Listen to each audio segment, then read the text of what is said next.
Hello friends, welcome back to my channel easy English with Akash. বন্ধুরা, আগের ভিডিওতে আমি তোমাদেরকে দেখিয়েছিলাম যে ওয়ার্ড এবং সিলেবাল বলতে ঠিক কী বোঝায় এবং কিভাবে তাদের ইউজ হয় ইংলিশ গ্রামারে।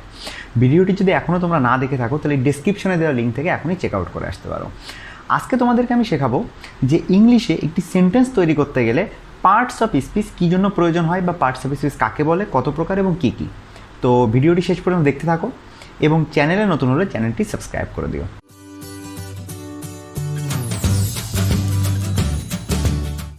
আজ তোমাদেরকে আমি শেখাবো ইংলিশে পার্টস অফ স্পিচ বলতে ঠিক কী বোঝায় বা বাংলাতে যাকে বলে পদ প্রকরণ। ওকে, দেখো, একটি সেন্টেন্স তৈরি করার জন্য আমাদের কি প্রয়োজন? কয়েকটি ওয়ার্ডের প্রয়োজন। কিন্তু এই ইংলিশ গ্রামারে বা ইংলিশে প্রচুর ওয়ার্ডস রয়েছে, কিন্তু ঠিক কোন কোন ওয়ার্ডসগুলো দিয়ে আমরা একটি সেন্টেন্স তৈরি করব তার জন্য কিছু ক্যাটাগরি ভাগ করা হয়েছে, যেটাকে বলে পার্টস অফ স্পিচ। অর্থাৎ সেন্টেন্সের কিছু পার্টস বা অংশ, সেন্টেন্সটাকে অংশ অংশ করে ভাগ করে দিলে সেটাকে পার্টস অফ স্পিচ বলে। তো পার্টস অফ স্পিচ যদি আমরা সংজ্ঞা বলি তাহলে কি বলবো? যেমন সংজ্ঞাটা হলো সেন্টেন্স এ ব্যবহার করা প্রত্যেকটি ওয়ার্ডকে পার্টস অফ স্পিচ বলে। ওকে, পার্টস অফ স্পিচ বলে। তাহলে ওয়ার্ডগুলোকে আমরা নিয়ে বিভিন্ন ক্যাটাগরিতে রাখলে সেটাই হলো পার্টস অফ স্পিচ। এই পার্টস অফ স্পিচের কাজ কি? দে আর ইম্পর্টেন্ট, তারা এই জন্যই দরকার, বিকজ দে শো আস, তারা এটা আমাদেরকে দেখায় যে how the words relate to each other. অর্থাৎ একটি সেন্টেন্সে যে ওয়ার্ডগুলো বসিয়েছি সেই ওয়ার্ডগুলো একে অপরের সঙ্গে কিভাবে সম্পর্কিত রয়েছে বা সম্পর্ক করা রয়েছে তাদের সঙ্গে, কি মানে প্রকাশ করছে, সেটাকেই পার্টস অফ স্পিচ বলা হয় বা পার্টস অফ স্পিচ সেটাই কিন্তু আমাদেরকে দেখায়। একটি উদাহরণ নেওয়া যায়, যেমন I eat rice. I eat rice, এখানে আমি তিনটে ওয়ার্ড নিয়ে একটি সেন্টেন্স তৈরি করেছি। এর অবশ্যই একটা মিনিং রয়েছে। আই ইট রাইস মানে আমি ভাত খাই, অবশ্যই একটা মিনিং। তাহলে আমি যদি ইট রাইসটাকে বাদ দিতাম তাহলে কি হতো? শুধুমাত্র আই। তাহলে আই একটা কি পার্টস অফ স্পিচ হওয়া সত্ত্বেও একটি ওয়ার্ড হতো, একটি সেন্টেন্স কিন্তু হতো না, একটি পার্টস অফ স্পিচ। ইটটাও একটি পার্টস অফ স্পিচ এবং রাইসটাও তাই। তাহলে এই তিনটে ওয়ার্ড বা তিনটে পার্টস অফ স্পিচকে আমরা কি করছি? একটি সেন্টেন্স বানাচ্ছি এই তিনটে নিয়ে। ওকে, যখনই সেন্টেন্সে ব্যবহার হবে তখনই সেটা এই ক্যাটাগরির মধ্যে পড়বে। যেমন আরেকটা সেন্টেন্স যদি আমি বলি যে he is a boy, he is a বয়, এখানে কটা? চারটে ওয়ার্ড নিয়েছি, অর্থাৎ চারটে ওয়ার্ড নিয়ে আমরা একটি সেন্টেন্স বানিয়েছি। তাহলে এই সেন্টেন্সকে কটা ভাগে ভাগ করেছি আমরা? চারটে ভাগে, অর্থাৎ চারটে পার্টস অফ স্পিচ। ওকে, এবার প্রকার। পার্টস অফ স্পিচ 8 প্রকার। কি কি? প্রথমে থাকবে নাউন, 2 নম্বরে থাকবে কি? প্রোনাউন, 3 নম্বরে কি থাকবে? অ্যাডজেক্টিভ, 4 ভার্ব, 5 অ্যাডভার্ব, 6 নম্বরে কি থাকবে? 6 নম্বরে থাকবে প্রিপোজিশন, 7 কনজাংশন অ্যান্ড 8 নম্বরে ইন্টারজেকশন। ওকে, তাহলে যতগুলো ওয়ার্ড রয়েছে একটি সেন্টেন্স বানানোর জন্য বা সেন্টেন্স তৈরি করার জন্য, সেই ওয়ার্ডগুলোকে আমরা এই 8টা ক্যাটাগরির মধ্যে ভাগ করে রেখে দিয়েছি। যখনই একটি সেন্টেন্স তৈরি করব এই 8টি ক্যাটাগরির মধ্যে থেকে নিয়ে একটি সেন্টেন্স তৈরি করা হবে। যেমন আই ইট রাইস বা হি ইজ এ বয়, এগুলোর প্রত্যেকটা ওয়ার্ড কিন্তু কোনো না কোনো ক্যাটাগরির মধ্যে কিন্তু রয়েছে। সেই ক্যাটাগরির নাম আমি তোমাদেরকে বলে দিয়েছি। এবার প্রথমে নিয়ে আসি নাউন সম্পর্কে আমরা একটু জেনে নিই। আচ্ছা, প্রথমে নাউন সম্পর্কে আমরা জেনে নিই। নাউন কি? দেখো, কোনো কিছুর নাম, কোনো কিছুর নামকেই নাউন বলে, কোনো কিছুর নামকে নাউন বলে। অর্থাৎ এমন একটি ওয়ার্ড যেটা কিনা কোনো কিছুর নাম, যেমন কোনো মানুষের নাম হতে পারে, কোনো প্রাণীর নাম, ঠিক আছে? উদাহরণ দিলে বুঝতে পারবে। যেমন রহিম, রহিম কি একজন ব্যক্তির নাম? বল একটি খেলার জিনিসের নাম। যদি আমি বলি হিমালয়া, হিমালয় কি হিমালয় যে পর্বতমালার নাম, অথবা মোবাইল একটা জিনিসের নাম। তাহলে প্রত্যেকটা একটা নেমিং ওয়ার্ড বা প্রত্যেকটা এক একটি নাউন। যদি এমন কোনো সেন্টেন্স লিখতে হয় যে কোনো নাম লাগবে, তাহলে আমরা কি নেব, এই নাউন ক্যাটাগরির থেকে নিয়ে আমরা সেই সেন্টেন্সটা তৈরি করব। ওকে, সেকেন্ড নাম্বারে যদি আমরা বলি প্রোনাউন। প্রোনাউন কি বলবে, দেখো প্রো কথার অর্থ হলো কোনো কিছুকে পরিবর্তন করে দেওয়া, অর্থাৎ নাউনকে যখন আমরা পরিবর্তন করে দেব তখন সেটাকে প্রোনাউন হিসাবে ধরব। যেমন একটা উদাহরণ দিই, ধরো রবীন্দ্রনাথ সম্পর্কে 5টি সেন্টেন্স লিখতে হবে।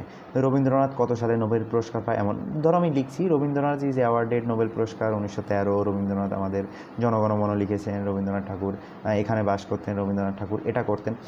প্রত্যেকটা লাইনে আমরা যখন শুরুতে রবীন্দ্রনাথ ঠাকুর ইউজ করছি বা ট্যাগোর ইউজ করছি, তাহলে দেখবে সেন্টেন্স একেতে তো অনেক বড় হয়ে যাচ্ছে, প্লাস অনেক সময় লেগে যাচ্ছে। তাহলে গ্রামারবিদরা এটা দেখলেন যে যেহেতু এত বড় সময় লেগে যাচ্ছে, এত সময়, তাহলে এমন একটি ওয়ার্ড ইউজ করা যাক যেন নির্দেশ তো করবে সেম, অর্থাৎ ওর মানে পরিবর্তন হবে না, সেই ওয়ার্ড রবীন্দ্রনাথ ঠাকুরকে রিপ্লেস করে ছোট করে দেবে, যাতে আমাদের দেখতে বা লিখতে সুবিধা হয়। ওকে, তাহলে সেই ওয়ার্ডগুলোকে আমরা প্রোনাউনের হিসাবে ইউজ করি, প্রোনাউন হিসাবে। তাহলে নাউনের পরিবর্তে যেটা বসে, নাউন এর পরিবর্তে প্রোনাউন ইউজ হয়, প্রোনাউন ইউজ হবে। তাহলে কি, নাউনটাকে আমরা যখনই রিপ্লেস করে দেব এবং কোনো অর্থের পরিবর্তন হবে না, সেটাকে আমরা প্রোনাউন বলবো। যেমন কি, এই যে প্রথমেই দিয়েছিলাম আই, আমি, অর্থাৎ আমি, আমার তো একটা নাম রয়েছে, কিন্তু সেই নামটা আমি ইউজ করিনি, নাম ইউজ না করে আমি কি করে দিয়েছি, আইটাকে ইউজ করে দিয়েছি। তাহলে আমাকেই তো নির্দেশ করবে, অন্য কাউকে তো নির্দেশ করছে না। তাহলে নামের পরিবর্তে আমরা যখনই এই ওয়ার্ডগুলো ইউজ করি, এই ওয়ার্ডগুলোকে প্রোনাউন। যেমন হি, হি মানে সে, একটি বালক, নিশ্চয়ই বালকটার নাম রয়েছে, কিন্তু নাম তো আমি ইউজ করিনি, তাহলে নাম ইউজ না করলে এটাকেও আমি প্রোনাউন ধরবো। তাহলে উদাহরণে আই, হি, তারপরে শি, মি, দে ইত্যাদি, আরও অনেক কিছু আছে। তো এইগুলো হলো প্রোনাউন। এইগুলো প্রত্যেকটা দেখো কোনো না কোনো ব্যক্তি বা ব্যক্তির নাম বা বস্তুর নাম ইত্যাদি হতে পারে, সে নামের পরিবর্তে আমরা প্রোনাউন ওয়ার্ডগুলোকে ইউজ করেছি। থার্ড নাম্বারে থাকবে হলো অ্যাডজেক্টিভ। এই অ্যাডজেক্টিভটা কি, কোন ক্যাটাগরি, এটা কোন কাজে লাগে সেন্টেন্সের? দেখো, এর কাজ হলো এই নাউন বা প্রোনাউন, এই নাউন বা প্রোনাউনের দোষ, গুণ, অবস্থা, সংখ্যা, পরিমাণ ইত্যাদি বোঝাবে। আগে লিখিয়ে আমি বোঝাচ্ছি। নাউন অথবা প্রোনাউন এর কি বোঝাবে, দোষ, গুণ, তার অবস্থাটা কি, সে কতগুলো সংখ্যায় কতগুলো রয়েছে ইত্যাদি ইত্যাদি বোঝাবে। তাহলে প্রথমত দোষ বোঝাতে হবে। দোষ মানে কেমন, ধরো একটা নাউনকে আমি বলি, ধরো এখানে আমি রহিম সম্পর্কে বলি, রহিম একটি ভালো ছেলে। তাহলে ভালো যেটা আমি ধরছি, ধরো আমি লিখে বলি Rahim is a good boy, Rahim is a good boy. তাহলে এই যে গুডটা কিসে কাউকে নির্দেশ করছে, কাকে নির্দেশ করছে, রহিমকে। তাহলে রহিম একটি ভালো ছেলে, এখানে গুণ বোঝাচ্ছে, গুণ, রহিমের একটি গুণ। এখানে যদি আমি ব্যাড দিয়ে দিতাম, রহিম ইজ এ ব্যাড বয়, তাহলে ব্যাডটা কি, তার খারাপ কিছু নির্দেশ করছে, তাহলে তার দোষ। ওকে, তাহলে অ্যাডজেক্টিভ কি, নাউন বা প্রোনাউনের দোষ, গুণ, অবস্থা, সংখ্যা ইত্যাদি যদি বোঝায়, ইত্যাদি বোঝাতে যদি আমাদের কোনো ওয়ার্ড লাগে, তাহলে আমরা কোন ক্যাটাগরির থেকে নেব, অ্যাডজেক্টিভ ক্যাটাগরির থেকে নিয়ে কিন্তু আমরা সেন্টেন্স তৈরি করব। অর্থাৎ এই সেন্টেন্সটা তৈরি করতে গুডটা কোথার থেকে নিয়েছি, অ্যাডজেক্টিভ থেকে তুলে নিয়েছি। আরও কিছু উদাহরণ কি, তাহলে টল, আমরা যদি বলি টল, টল মানে কি, লম্বা, শর্ট মানে বেটে ইত্যাদি বিভিন্ন রকমের যদি দোষ, গুণ, অবস্থা, সংখ্যা হয়, সেগুলো সব যাবে হলো অ্যাডজেক্টিভের ভেতরে। এবার 4 নম্বরে আমরা যদি বলি দ্য মোস্ট ইম্পর্টেন্ট, একটি সেন্টেন্স তৈরি করতে মোস্ট ইম্পর্টেন্ট হলো যেটা দরকার হয় সেটা হলো ভার্ব। ওকে, মাথায় রাখবে নাউন, প্রোনাউন, অ্যাডজেক্টিভ ইত্যাদি বাদেও কিন্তু একটি সেন্টেন্সকে তৈরি করা যেতে পারে, কিন্তু একটি ভার্ব ছাড়া কিন্তু কখনোই একটি সেন্টেন্স তৈরি করা সম্ভব নয়। ভার্ব ছাড়া সেন্টেন্স তৈরি করা কিন্তু সম্ভব নয়। তাহলে কি, ভার্ব কাকে বলে, ভার্ব মানে হলো কাজ, কোনো কিছু করাকেই ভার্ব বলে, অর্থাৎ কাজ ভার্ব বলে, কোনো কাজ মানেই সেটা হলো ভার্ব। ওকে, যেমন কি, যেমন হি প্লে ফুটবল, হি প্লে ফুটবল, এখানে প্লে, প্লে মানে কি, সে খেলা করছে, তাই তো? খেলা করা কি? নিশ্চয়ই একটা কাজের মধ্যে চলছে, নিশ্চয়ই একটা কাজ করা হচ্ছে। যেমন আই ইট রাইস, ওকে, তাহলে আই ইট রাইস এখানে কি? ইট মানে কি? খাওয়া। তাহলে ভাতটাকে সে খাচ্ছে, কে খাচ্ছে? নাউন বা প্রোনাউন। তাহলে ইট হলো একটি ভার্বের মধ্যে পড়বে কোনো কাজ, কাজ হলেই আমরা ভার্বের ক্যাটাগরিতে রাখবো। ইটটাকে কোথার থেকে তুলেছি? ভার্বের থেকে। প্লে, এখানে ধরো ইজটাও একটা ভার্বের ফর্মের মধ্যে পড়ে। যখন আমরা ভার্বটাকে ডিটেলসে করাবো তখন আমি বুঝিয়ে দেবো যে ইজটা কীভাবে একটি ভার্বের ফর্মে বা ভার্ব হিসাবে ব্যবহৃত হতে পারে। তাহলে ভার্ব ছাড়া কোনো সেন্টেন্স তৈরি করা যায় না এবং কোনো কিছু করাকেই ভার্ব বলে। এর উদাহরণ যদি আমরা দিই তাহলে কি? যেমন আগেই বলেছি প্লে, ইট, আরও কিছু উদাহরণ যেমন কাম, গো, স্লিপ ইত্যাদি। প্রত্যেকটা দেখো কোনো না কোনো কাজ করাকেই বোঝাচ্ছে। তাহলে কাজ যদি হয় সেই ক্যাটাগরির মধ্যে অবশ্যই ভার্বে রাখতে হবে। অ্যাডজেক্টিভ কি? নাউন বা প্রোনাউনের দোষগুণ অবস্থা সংখ্যা বোঝালে। প্রোনাউন কি?